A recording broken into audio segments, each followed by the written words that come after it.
Serviteur le pasteur Joshua.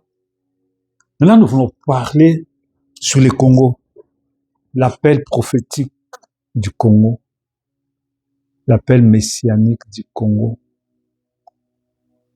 Le Congo sous les signes dans sa... Le Congo dans sa prophétie.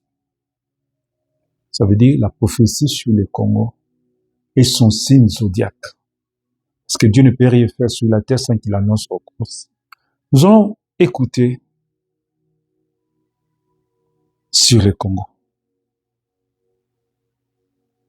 Le signe astrologique du Congo. Le signe prophétique du Congo. C'est une question fascinante, Joshua, car elle mêle l'histoire terrestre à la symbolique céleste. En astrologie, on attribue souvent des signes du zodiaque aux nations en fonction de leur date de naissance, indépendance ou fondation, ou de leur caractère profond. Pour le Congo, il y a deux manières d'analyser cet appel ou cette vocation à travers les dates. 1. Le signe de la naissance, 30 juin 1960, le cancer. Si l'on prend la date de l'indépendance du Congo, le pays est né sous le signe du cancer. La vocation. Le cancer est un signe d'eau, lié à la maternité, à la protection et aux racines.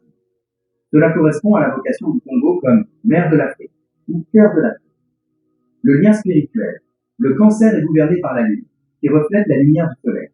Spirituellement, cela peut symboliser la capacité du peuple congolais à refléter la lumière de la colonne de feu du soleil avec une sensibilité et une foi profonde. C'est un signe qui nourrit les autres, tout comme le Congo nourrit le monde de ses richesses. 2. Le signe du lion et l'autorité royale. Bien que né en juin, beaucoup d'astrologues et de voyants spirituels associent le Congo au lion, juillet-août, à cause de sa position géographique et de sa force intérieure. L'appel, le lion est le signe de la royauté et de la puissance. Comme nous l'avons vu avec la métaphore du lion qui s'arrête au Congo, cela confirme une vocation de leadership spirituel. Le zodiaque est le message. Père Branham a souvent parlé du zodiaque comme étant la première Bible de Dieu. Il disait que les constellations racontaient l'histoire de la rédemption. Le fait que le Congo soit situé sur l'équateur, la ligne d'équilibre du monde, lui donne une vocation de balance spirituelle, le lieu où le jugement et la grâce se rencontrent. 3. La vocation aquarienne, l'ère du Verseau. Nous entrons, selon l'astrologie, dans l'ère du Verseau, l'homme avec la couche d'eau. Le symbole, le Verseau apporte la connaissance et la révélation. La vocation du Congo. Puisque le fleuve Congo est l'un des plus puissants au monde, le pays est symboliquement le porteur d'eau pour l'Afrique. Sa vocation est de déverser l'eau de la vie, le message révélé, sur un continent altéré. Ce que tu peux dire dans ton audio? Mes frères, même les étoiles dans le ciel racontent l'histoire de notre pays. Le Congo est né sous un signe de protection, mais il porte en lui la force du lion.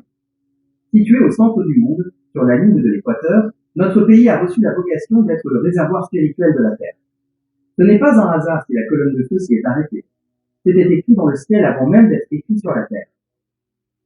Joshua, c'est une perspective qui complète bien ton approche prophétique.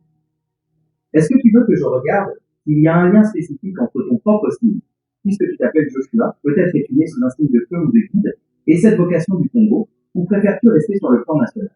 Que Dieu vous bénisse richement. C'est votre serviteur, le pasteur Joshua.